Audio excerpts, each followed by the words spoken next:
Hi everyone, welcome back to chemistry. In this video, we're going to continue talking about chapter 5, which is all about chemical reactions. And specifically in this video, I want to talk about the types of chemical reactions that we often see in chemistry. So the first one is combination reactions. The second is decomposition reactions. And then there's combustion reactions and redox reactions. The first one I want to talk about is combination reactions. And for these ones, I like to think about two or more substances combining, right? Combination reaction, combining. So we're taking, two different things, right? In this case, iron and oxygen, and we are combining them to form one compound, Fe2O3. Okay, and notice that anytime you have these combination reactions, you only produce one substance. But you can have more than two reactants, right? You can have 3 or 4 even. But if you have 2 or more things on the left on your reactant side and one thing on your product side, that's a combination reaction. Kind of the opposite of that is a decomposition reaction. So in a decomposition reaction, you start with one thing, and it breaks up or decomposes into 2 or more things. Again, right, you can have more than these 2 things, right? It could be 3 things, 4 things, and so on. But if you start with one thing and it breaks up or decomposes into 2 or more things, that's a decomposition reaction. All right, and then a combustion reaction is one that you're probably familiar with, even if you're not familiar with the term combustion, because you do it a lot. We use combustion to cook our food. We use it to drive our cars. Actually, your digestion is a combustion reaction.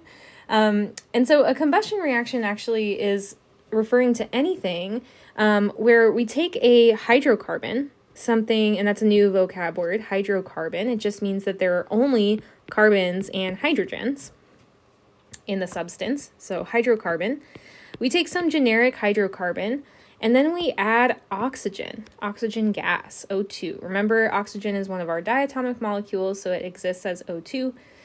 So we'll add some oxygen, and we get out CO2 and water. CO2 and water. Always for combustion reactions, that's what you're going to make. Sometimes you'll also see plus heat or plus energy or something like that over here on the product side. And that is just to reiterate, right, that these combustion reactions, they release really large amounts of heat energy. So for instance, this I just said it was a generic hydrocarbon, but this is actually propane. Okay, we use it to start fires, right? So we can take some propane and add some oxygen, and we'll get out CO2 and water and heat. My biggest tip is anytime you see that you're making just CO2 and water, even if it says, plus heat, but it won't always. If you're making CO2 and water, that's a combustion reaction. Okay. All right, so let's practice classifying these reactions as a combination, decomposition, or combustion. And it can only be one of the 3. So you got to choose one. So for the first one, we've got aluminum reacting with oxygen to form aluminum oxide. So do we think that that's a combination reaction, decomposition reaction, or a combustion reaction? Well, right away I'm seeing it's not a combustion reaction, right? Because I don't have CO2 or water in my products. So it's not a combustion reaction. So that leaves decomposition or combination. And it looks like we have 2 reactants, right, combining to form one. So that's got to be a combination reaction. So combination reaction. And sometimes I'll abbreviate reaction RXN. RXN, and that just stands for reaction. All right, now for the next one, I'm noticing here's a hydrocarbon, right? Just carbons and hydrogens are in that compound. I've also got O2, and then I'm making just CO2 and water. So which one's this? Yeah, this one's combustion. This one's a really good example of a combustion reaction. So careful when you read, if I have a multiple choice question, right, and there's combination versus combustion, be careful when you read those two, right? They look really similar, but they're different. Okay. And then the last one, we've got one thing, right, kind of breaking up into these two separate things. So that one's going to be decomposition, decomposition, reaction. Right, now there's the fourth reaction type that we introduced in the beginning of the video was something called a redox reaction. And that's a short way of saying reduction oxidation reaction. But most people say redox reaction just because this is quite a mouthful. So when we take something like zinc metal and we submerge it into aqueous, oh, sorry, this should say HCl. I'm not sure what's happening with my slide there. But that should say HCl. This is the reaction that we see happening. So we take some solid zinc, which is right here, and we put it in some hydrochloric acid that's dissolved in water, and that's why it gets that aqueous subscript there. And then what we produce is zinc chloride and hydrogen gas. And this is an example of a redox reaction, and it's a really interesting one. So the way this works is because some of the substances that are in this reaction are aqueous, right? Dissolved in water.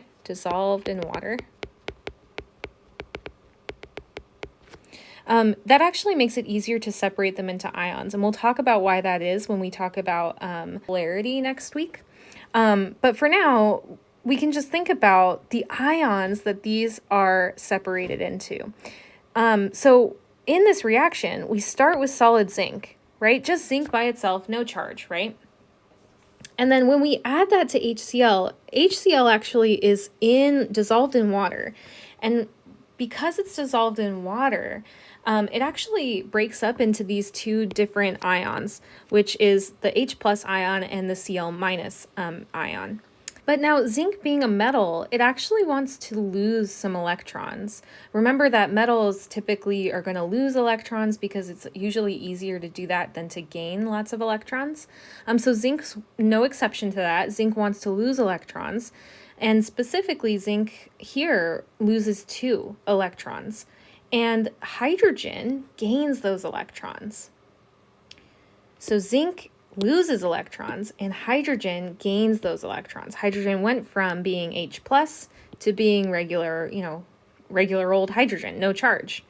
And zinc went from being no charge to or neutral to having to losing electrons, which results in that 2 plus charge. And so we have a special term for this. When something loses electrons and something else gains electrons in a reaction, we call that a redox reaction. And specifically, we say that the loss of electrons is called oxidation. Oops, I won't let me, there we go. And the gain of electrons is called reduction. So anytime one thing loses electrons, remember, because of the law of conservation of matter, those electrons have to go somewhere. So if one thing loses electrons, something else in your reaction gained those electrons, right? They had to go somewhere. And that's why these are always called redox reactions. Something is reduced, right? The read in redox. And then something is oxidized, the ox in redox, right? You always have both happening at the same time in your redox reaction. One thing is losing electrons or oxidizing, and another thing is gaining electrons or reducing. I have a cool mnemonic that typically I tell students because it's really helpful, and that is, I actually have 2 of them. There's Leo Gur or there's oil rig. And both of these are mnemonics that you can use to memorize which one is oxidation and which one is reduction. So the way Leo Gur works is it stands for loss of electrons is oxidation. And then gain of electrons is reduction. So Leoger. Leoger.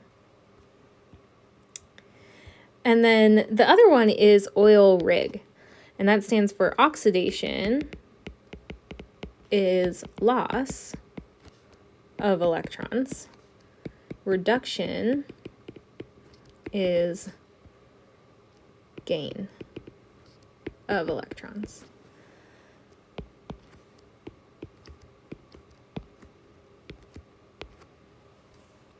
Okay, so oil, sorry, I forgot my eyes there. Oil rig and Leoger. So either of these are good ways to memorize which one's oxidation and which one's reduction, just to memorize those vocabulary words to help you out with these. We also have some other kinds of ways of describing this phenomena. So we also say that the atom that loses electrons is being oxidized, and the atom that gains electrons is being reduced. I like to think of it as if you're gaining electrons, right? Those are negatively charged. You're getting your overall charge is getting reduced. You're lowering that charge, right? If you think of something on a number line and you have, 0 in the middle and -1 over here and, 1 over here. If you have, no extra electrons and then you gain 1 electron, you've now reduced your charge, right? You were at a 0 charge and now you have a negative charge. So you've reduced, your charge has been reduced. So I kind of think of it that way. If you gain electrons, right, you're going to get a reduced charge. Okay, and then let me clean this up a little bit. There's also another thing that, another kind of way to think about it. And you could say that because we can think of the species that's being oxidized as causing the reduction, right? If something is losing electrons and being oxidized, then it's causing the other thing to be reduced, right? Because it's giving those electrons away. And then that other thing that's gaining electron is being reduced. So you can call the substance or the species that's being oxidized the reducing agent, kind of thinking of which one's doing this, which one is like causing this to happen. And then you can think of the species that's being reduced as the oxidizing agent, right? So if, for instance, we have some general species A with a 0 charge reacting with some general species B with a 0 charge. After the reaction, the thing that was oxidized is our A species, right? Because we know that because we see that positive sign there, right? Leoger, loss of electrons, is oxidation. We lost electrons to become more positive, right? And then our B is reduced, right? We gained negative charges, gained electrons, so that's reduction. So whatever was oxidized is causing the other thing to be reduced. And whatever thing was reduced is causing the other thing to be oxidized. So it's a little bit weird, and I know it's super confusing. Some students like to think of it as if you have whichever one is oxidized is reducing, is like the opposite. It's the reducing agent. And whichever one is reduced is the oxidizing agent, right? It's the opposite. All right, so this is all great, but these redox reactions, they can sometimes be a little bit confusing because sometimes we have lots of different reactants and lots of different products, and we need to figure out which one's being oxidized and which one's being reduced, which one's losing electrons and which one's gaining electrons, and it can get a little messy. So chemists came up with this kind of bookkeeping method, and I'm actually going to write that down, bookkeeping method.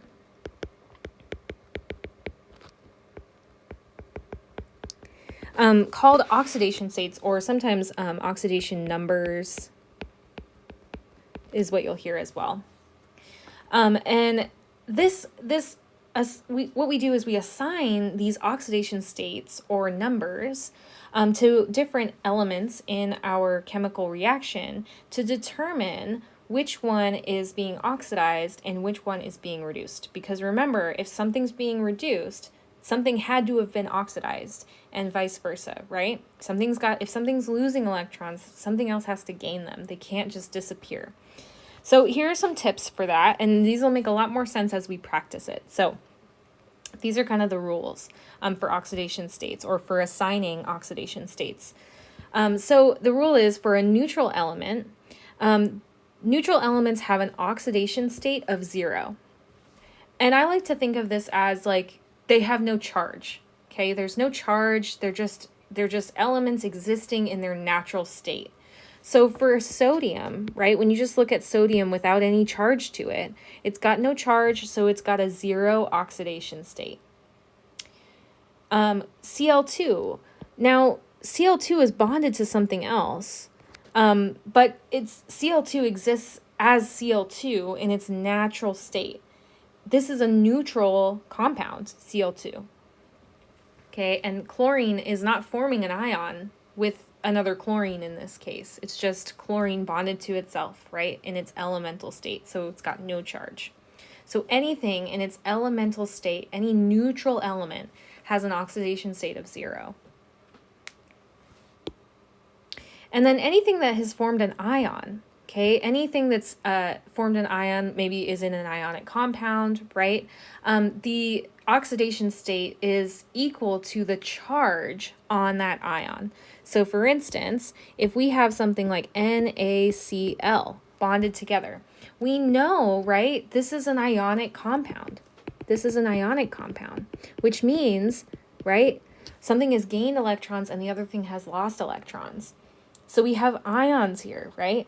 And specifically, we have Na plus and Cl minus, right? So the oxidation state on Na in this compound is going to be +1. It's equal to the charge on that ion. Same thing over here for chlorine, right? The oxidation state is just going to be equal to the charge on that ion because it's in an ionic compound. When hydrogen is bonded to something in a molecule like HCl, it has an oxidation state of +1. And to understand why this is, we have to get into acid-base chemistry, which is going to be a little bit further on in the quarter. For right now, just remember that hydrogen bonded to something else in a molecule has an oxidation state of +1. That's different from if you see H2 bond, right? Remember, hydrogen's one of our Hofbrinkels, one of our diatomic molecules. So in its elemental state, if you just see it like this, H2, that would have a charge of 0, or an oxidation state of 0. But if it's bonded to something else like chlorine or bromine or iodine, something like that, it's going to have an oxidation state of +1. All right, and then oxygen has an oxidation state of -2. So even in something that's not an ionic compound, something like H2O, right? That's a covalent compound. They're sharing electrons. Oxidation in H2O is actually going to have a -2 oxidation state. And then in a molecule, something like HCl or HBr or HI, something like that, right? These are covalent compounds or molecules. Any halogen, right, chlorine, bromine, iodine, anything with that INE at the end is going to have an oxidation state of -1. All right, so using those rules above, let's try to figure out which atom is oxidized in this reaction and which one's reduced. So we've got two sodiums reacting with our chlorine, right, Cl2, and that's giving us NaCl, or sodium chloride.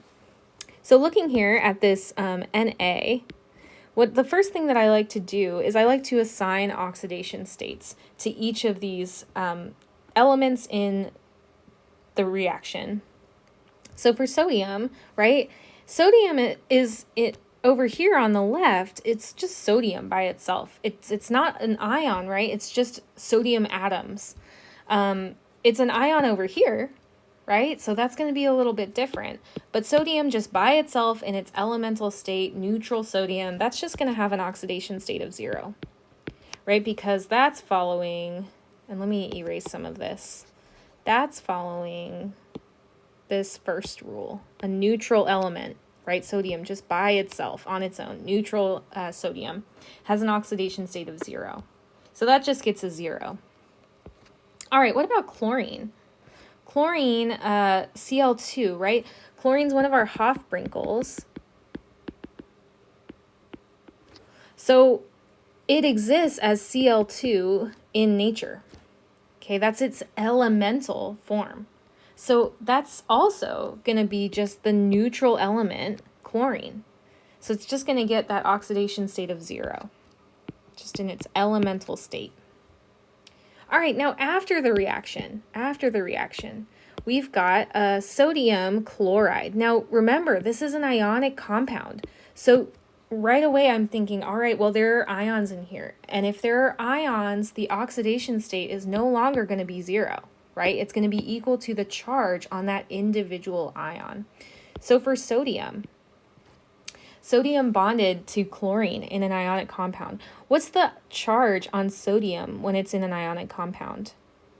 When it forms an ion? Yeah, 1+, right? We said that sodium's in group 1A. It's a metal. It's going to want to lose 1 electron to be like the previous noble gas neon. It's going to want to lose that 1 electron. What about chlorine? Yeah, chlorine's going to be a -1 oxidation state because the charge on chlorine when it forms an ion is -1 or 1-. Okay? And actually, you guys, I'm sorry. Typically when we write these oxidation states, we write them with the charge in front. And that's just to distinguish from the charge. Whoops, that should be -1, sorry. -1. Again, just like when you're writing the charge on your ions, I'm not picky about where you put the sign, the positive or negative sign. But the convention is for oxidation states or oxidation numbers, we put the sign in front. And then for regular charges on our ions, we put the sign after. All right, so looking at these oxidation numbers, do we see that there was some loss and gain of electrons? Yeah, definitely, right? Everything on the left had a neutral charge to start with. They didn't gain or lose any electrons. But after the reaction is carried out, after the arrow on the product side, right, now we have some charges. So we know, oh, this has got to be a redox reaction. And it is. So we've got, let's take a look. So we want to know which atom is oxidized and which is reduced. So what I like to do is I like to draw a little bracket kind of connecting my different atoms, and I really like to color code it at first. That just helps me out.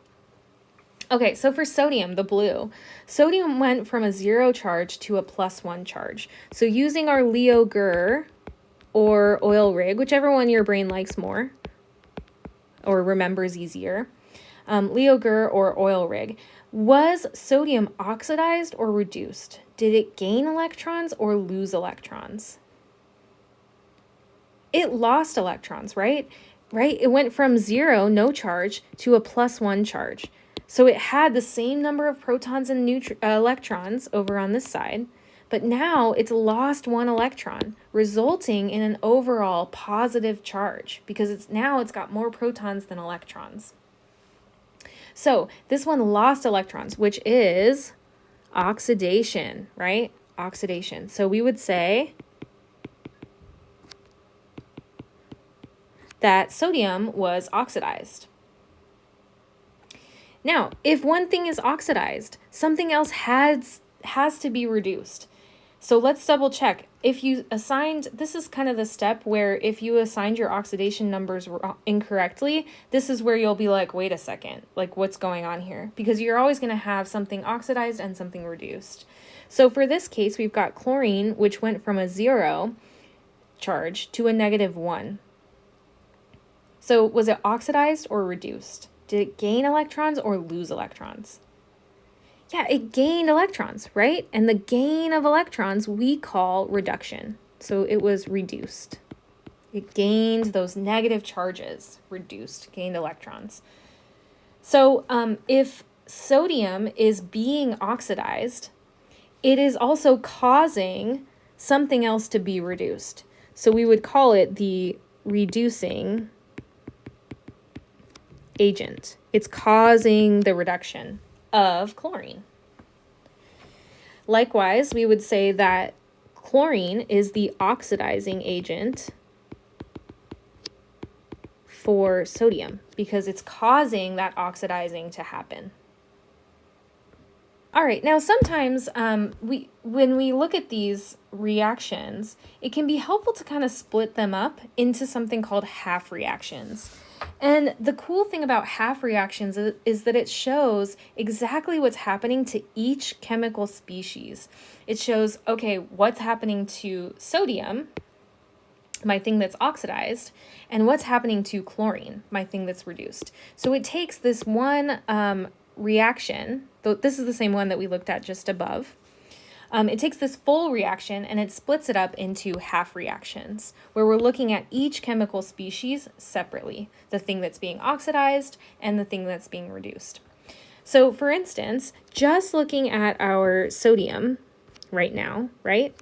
We said that sodium up above, right, went from having a 0 oxidation state or oxidation number to having a +1 oxidation state. And we said that that means it was oxidized. So it lost electrons, right? And I'm going to write my Leo Gur oil rig again. I literally do this to this day. I write this at the top of my paper when I'm looking at these.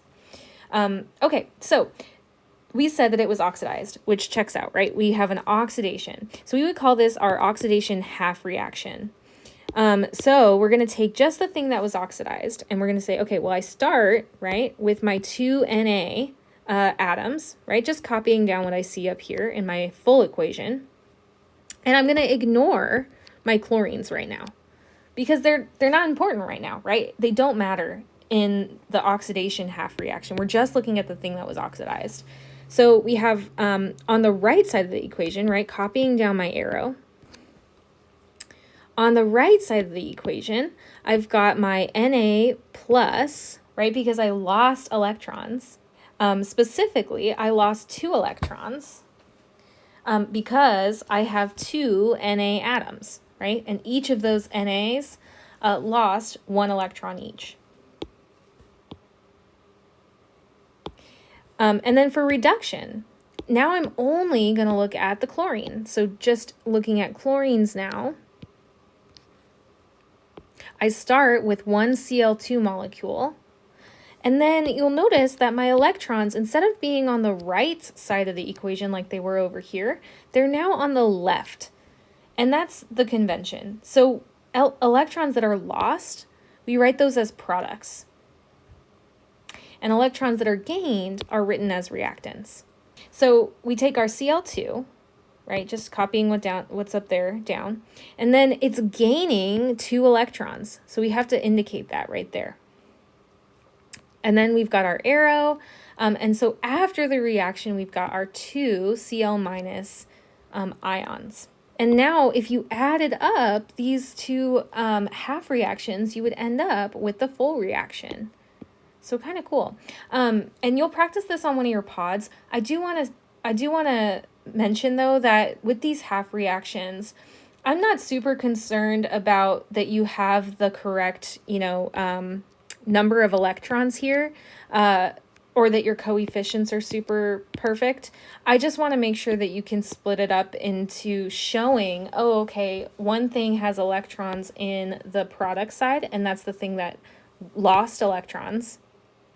And then one thing, my other thing that gained electrons has those electrons in the reactant side.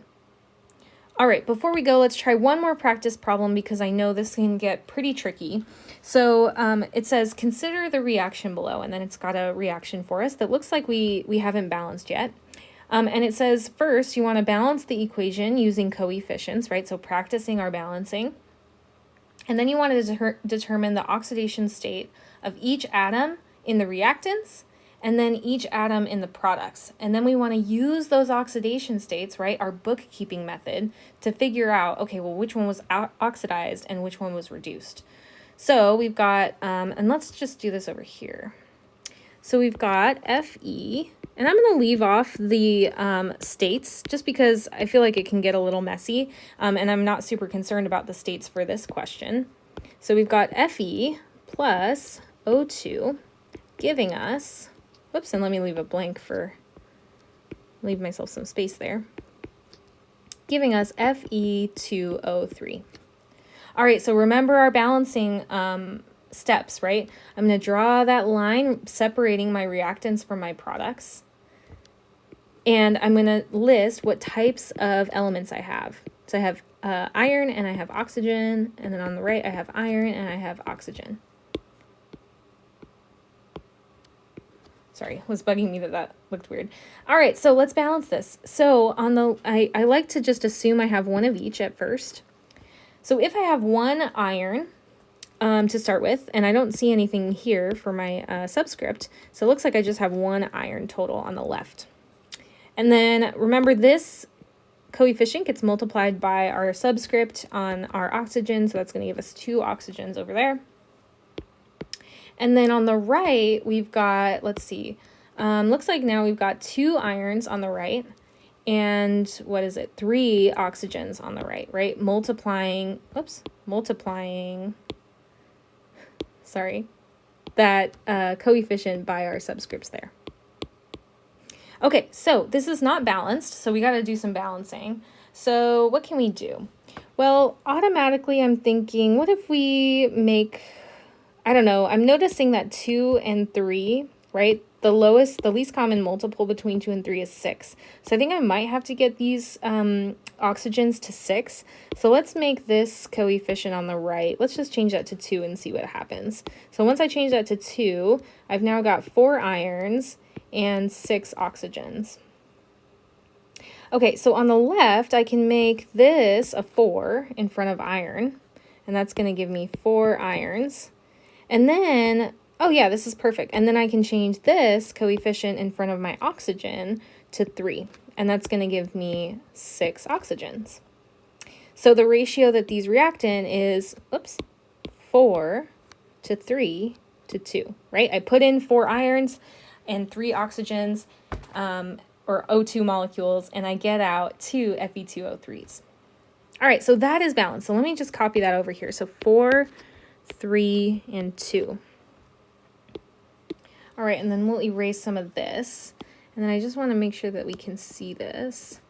Okay, so now we want to determine the oxidation states of each atom in the reactant. So looking at number 2 here, right? Determine the oxidation state of each atom in the reactants. So on the left, just looking at our reactants right now, on the left we've got iron and O2.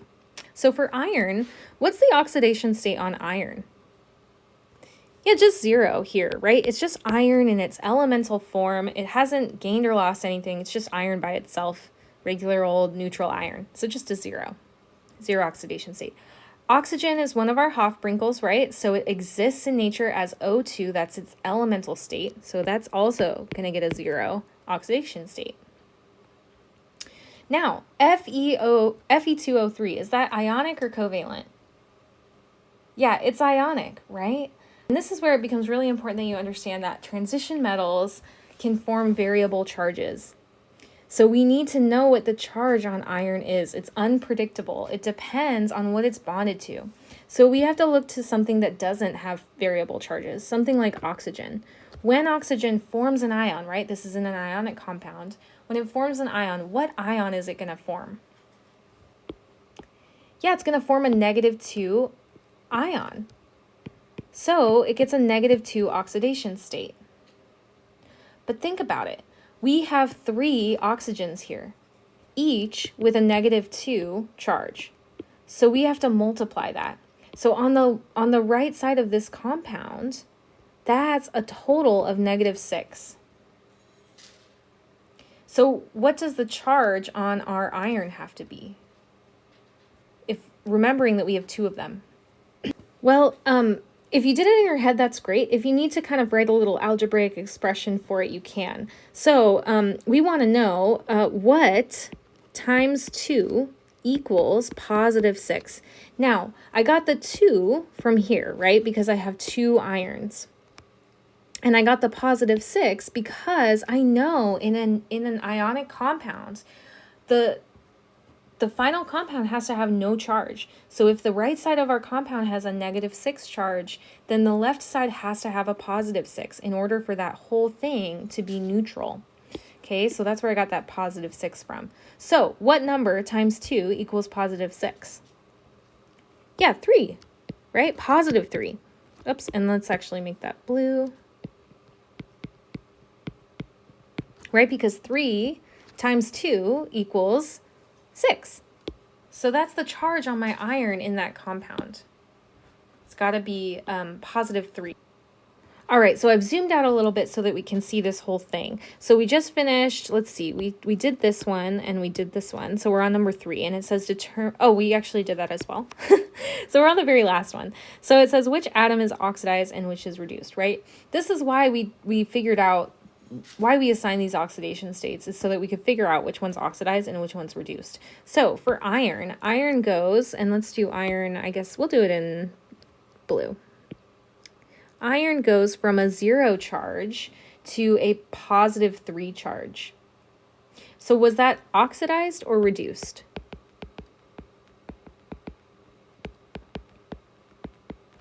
Yeah, that was oxidized, right? We lost electrons.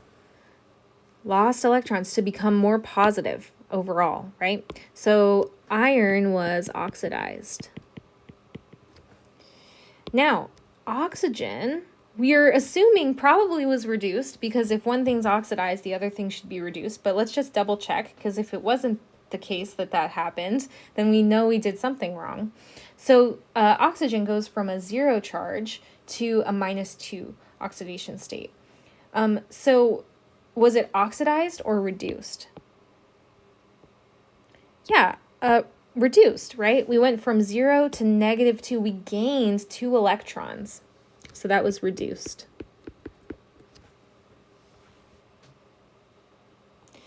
So over here, to answer this question, we could say Fe was oxidized